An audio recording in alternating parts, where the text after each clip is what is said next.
अल्लाहुम्मा सल्लि अला रसूलिही करीम। अऊज़ु बिल्लाहि मिनश शैतानिर रजीम। बिस्मिल्लाहिर रहमानिर रहीम।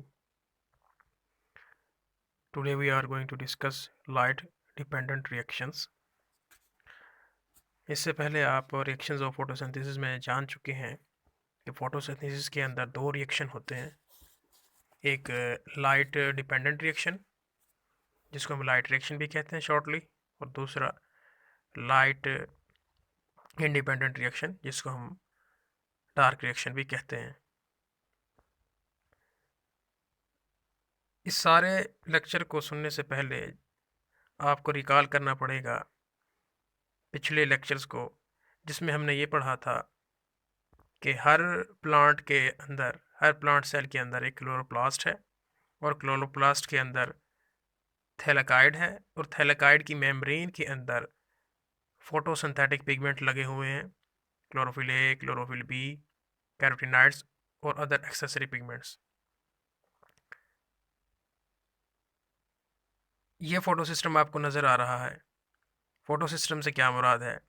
फोटो सिस्टम से मुराद ये है कि ये जो आपको एक सर्कल्स नज़र आ रहे हैं प्लेट लाइक, ये सारे के सारे पिगमेंट्स हैं, क्लोरोफिल ए, बी, कैरोटीनॉइड्स। ये एक जगह पर इकट्ठे मौजूद हैं, एक ग्रुप बना रहे हैं। इसीलिए हमने इनको एक नया नाम दिया है। तमाम पिगमेंट्स को कलेक्टिवली एक नया नाम दिया गया है, याद रखना है, जिसको हम कह रहे हैं फोटो सिस्टम। फोटो सिस्टम में बहुत सारे पिगमेंट्स मौजूद हैं। इसकी लोकेशन क्या है?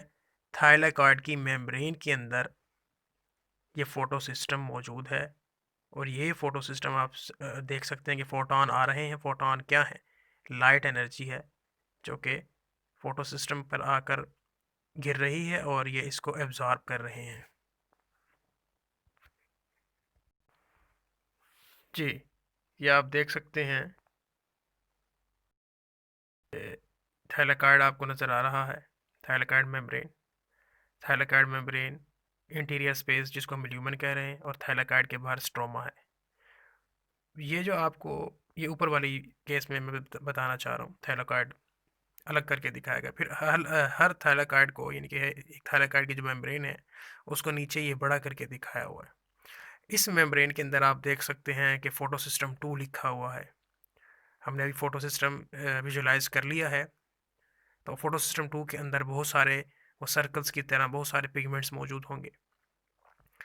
फिर आगे आप देख सकते हैं प्लास्टोक्यूनिन लिखा हुआ है। ये छोटी सी एक दायरा है प्लास्टोक्यूनिन, ये प्रोटीन है। फिर आगे लिखा हुआ है साइटोक्रोम कम्प्लेक्स। फिर आगे लिखा हुआ है प्लास्टोसायनिन।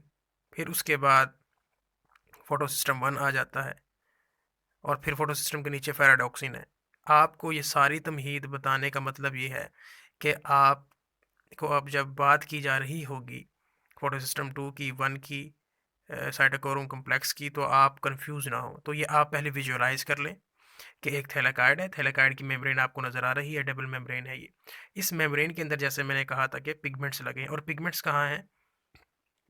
ये फोटो सिस्टम 2 के अंदर और फोटो सिस्टम 1 के अंदर। इसके अंदर बहुत सारे पिगमेंट्स हैं जो कि लाइट को एब्जॉर्ब कर सकते हैं। जी, तो आप देख चुके हैं कि फोटो सिस्टम कहाँ मौजूद होता है। अब उसको हमने, आप कंसिडर करें, जूम आउट कर लिया है, जूम किया है। जूम करने के बाद हम ये देख रहे हैं कि फ़ोटो सिस्टम के अंदर क्या होता है। आप फ़ोटो सिस्टम 2 या फ़ोटो सिस्टम 1 कोई भी कंसिडर कर लें, हमने जनरल फ़ोटो सिस्टम का स्ट्रक्चर देखना है। ये ट्रांसफ़र ऑफ एनर्जी हो रही है, फ़ोटॉन्स आ रहे हैं, फ़ोटॉन मीन के लाइट एनर्जी आ रही है सन से।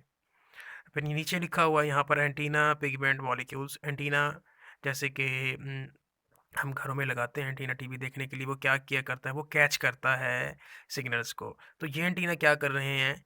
ये एंटीना कैच कर रहे हैं लाइट एनर्जी को, यानी फोटॉन्स को कैच कर रहे हैं। तो एंटीना का मतलब होगा कैप्चर करने वाले, कैच करने वाले। तो ये फोटोन नीचे आ रहा है, और इस तरीके से एनर्जी जो है एक पिगमेंट से दूसरे पिगमेंट में जा रही है, और फाइनली वो एक नए एरिया में पहुंच जाती है जिसको हमने रिएक्शन सेंटर का नाम दिया है। रिएक्शन सेंटर में आप देखें तो दो चीज़ें आपको नज़र आ रही हैं। रिएक्शन सेंटर में प्राइमरी इलेक्ट्रॉन एक्सेप्टर नज़र आ रहा है, और उसके पीछे एक डार्कली थोड़ा सा मुनफरिद सा एक पिगमेंट नज़र आ रहा है आपको। जिसको कहा जा रहा है कि रिएक्शन सेंटर क्लोरोफिल। तो रिएक्शन सेंटर क्लोरोफिल और प्राइमरी इलेक्ट्रॉन एक्सेप्टर ये एक साथ मौजूद हैं, और ये दोनों एक साथ मौजूद हैं, तो ये दोनों कहलाएंगे इकट्ठे इकट्ठे मिलकर ये जिस जगह मौजूद है वो जगह कहलाएगी रिएक्शन सेंटर। दोबारा से सुन लें कि रिएक्शन सेंटर क्या है। रिएक्शन सेंटर में दो चीज़ें हैं। रिएक्शन सेंटर क्लोरोफिल, यानी कि क्लोरोफिल खुद मौजूद है, थोड़ा सा डार्कली दिखाया गया है देन अदर पिगमेंट्स, और फिर साथ में क्या है, प्राइमरी इलेक्ट्रॉन एक्सेप्टर है। तो इस तरीके से जो फोटोन लाइट एनर्जी आ रही है, आकर ये पहले क्लोरोफिल के ऊपर गिरती है, तो यहाँ से एक इलेक्ट्रॉन निकलता है, तो वो इलेक्ट्रॉन अगले फोटो सिस्टम में अगले पिगमेंट में चला जाता है, तो वहाँ से फिर एक नया निकलता है, तो वो अगले में चला जाता है। तो इस तरीके से ये इलेक्ट्रॉन जो है वो ट्रांसमिट हो रहे हैं। ट्रांसमिट होने के बाद जो फाइनली जहाँ पर वो इलेक्ट्रॉन को एक्सेप्ट कर लिया जाता है एनर्जी बनाने के लिए, तो उस जगह को हम कह रहे हैं प्राइमरी इलेक्ट्रॉन एक्सेप्टर, जो कि क्लोरोफिल के साथ मौजूद है। यानी कि फाइनली ये सारे फोटॉन तमाम पिगमेंट से होते हुए क्लोरोफिल तक जाएंगे। एनर्जी इलेक्ट्रॉन की in the form of electron energy जो है वो क्लोरोफिल तक जाएगी, और क्लोरोफिल से आगे जो पहला जगह है जहाँ पर इलेक्ट्रॉन जाकर चला जाता है और उसको एक्सेप्ट कर लिया जाता है, वो जगह प्राइमरी इलेक्ट्रॉन एक्सेप्टर कहलाएगी। जी, तो हमने बहुत सारी चीज़ें विजुलाइज कर ली हैं। यकीनन अब आपके जहन में एक स्केच बैठ गया होगा कि क्लोरोफिल क्या है, रिएक्शन सेंटर क्या है, इलेक्ट्रॉन ट्रांसपोर्ट चेन क्या है, और इलेक्ट्रॉन क्या है। तो इसको थोड़ा सा अब थ्योरेटिकली देख लेते हैं। Energy conversion phase formation of ATP and NADPH, ये जो लाइट डिपेंडेंट रिएक्शन है जिसमें लाइट इस्तेमाल हो रही है, फोटो सिस्टम के अंदर लाइट आकर फाल हो रही है और वहाँ से फिर एनर्जी बन रही है, ये कहलाता है एनर्जी कन्वर्जन फेज, यानी कि formation of ATP and NADPH इसमें बनेंगे। ये दोनों जो है एनर्जी रिच कंपाउंड्स हैं। तो फोटो सिस्टम आप देख चुके हैं। Photosynthetic pigments are organise into cluster called photosystem. Antenna complex क्या है, जैसे बताया कि ये लाइट को कैप्चर करते हैं। Each photosystem is compose of 2 part. Each photosystem के 2 पार्ट्स हैं। एंटीना कम्प्लेक्स है, रिएक्शन सेंटर ये है। और एंटीना कम्प्लेक्स क्या करेगा, ये लाइट गैदरिंग करेगा, कैप्चर करेगा, composed of many molecules of chlorophyll A, B and carotenoids. Light energy absorb by antenna complex is transfer to reaction centre. तो आप जान चुके हैं कि एंटीना कम्प्लेक्स से लाइट यानी कि एंटीना कम्प्लेक्स के अंदर जो पिगमेंट्स मौजूद हैं वो सारे इलेक्ट्रॉन को जो एनर्जी है वो कहाँ ट्रांसफ़र कर देते हैं, आगे रिएक्शन सेंटर में। तो reaction centre convert the light energy into chemical energy में कन्वर्ट करता है इसको। It has one more molecules of chlorophyll a, जैसे आप देख चुके हैं कि रिएक्शन सेंटर के साथ क्लोरोफिल ए का मॉलिक्यूल मौजूद है। क्लोरोफिल यानी कि फोटो सिस्टम में बाकी जगह भी क्लोरोफिल मौजूद है, और कैरोटीनॉइड भी हो सकता है, क्लोरोफिल बी भी हो सकता है, और रिएक्शन सेंटर के साथ वह मौजूद है ही।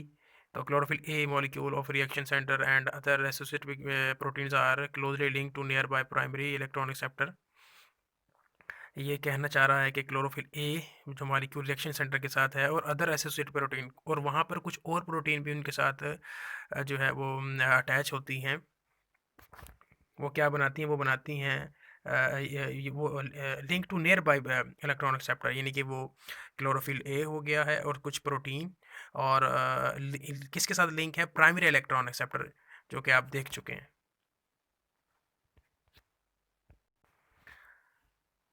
तो जी वो पीछे आप देख चुके हैं कि कुछ प्रोटीन और क्लोरोफिल जो है वो प्राइमरी इलेक्ट्रॉन एक्सेप्टर के साथ है। तो प्राइमरी इलेक्ट्रॉन एक्सेप्टर क्या है, it is associated with reaction centre. Primary electron acceptor क्या है कि ये रिएक्शन सेंटर का हिस्सा है। It trap the high energy electron from the reaction centre. ये क्या करता है, रिएक्शन सेंटर से ये क्या ले रहा है, यानी कि दूसरे लफ्ज़ों में हम कहेंगे कि क्लोरोफिल से क्या ले रहा है, हाई एनर्जी जो है वो इलेक्ट्रॉन ले लेता है, क्योंकि ये इकट्ठे मौजूद है प्राइमरी इलेक्ट्रॉन रिसेप्टर, और जैसे आप नीचे डायग्राम में देख सकते हैं, और ये क्लोरोफिल इकट्ठे मौजूद है। तो ये क्या ले लेगा, यहाँ से हाई एनर्जी इलेक्ट्रॉन ले लेगा। नेक्स्ट फिर आगे हमारे पास है electron transport chain. It associated with chlorophyll A molecule.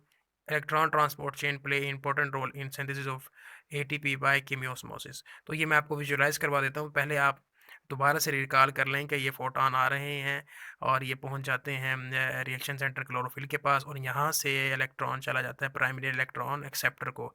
इसके बाद कहाँ जाता है वो आपको मैं विजुअलाइज करवा देता हूँ।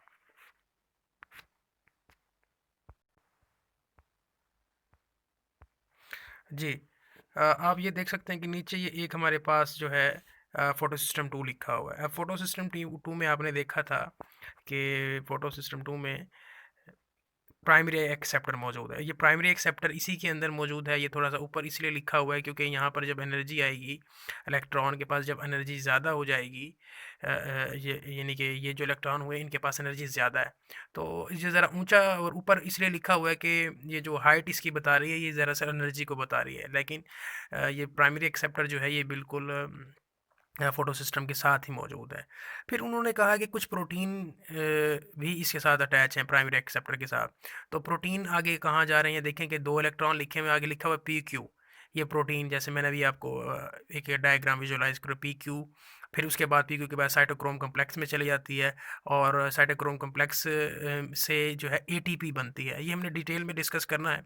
और उसके बाद फिर PC, ये भी एक प्रोटीन है। तो ये एक ये सारा सीक्वेंस है जिसमें जो है वो प्रोटीन जो है वो अटैच हैं, या यूँ कह लें कि एसोसिएट हैं, लिंक है प्रोटीन का प्राइमरी एक्सेप्टर के साथ।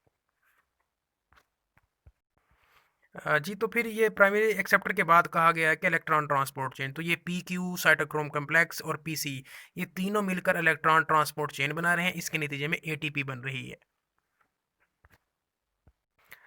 जी, वो थोड़ा-सा ग्राफ़िकली बताया था, अब ये डायग्राम के ज़रिए बताने की कोशिश करता हूँ। जिस तरह फ़ोटो सिस्टम 2 लिखा हुआ है, साथ ही प्लास्टिक यूनियन जिसको एब्रीविएट किया हुआ है वहाँ पर PQ में।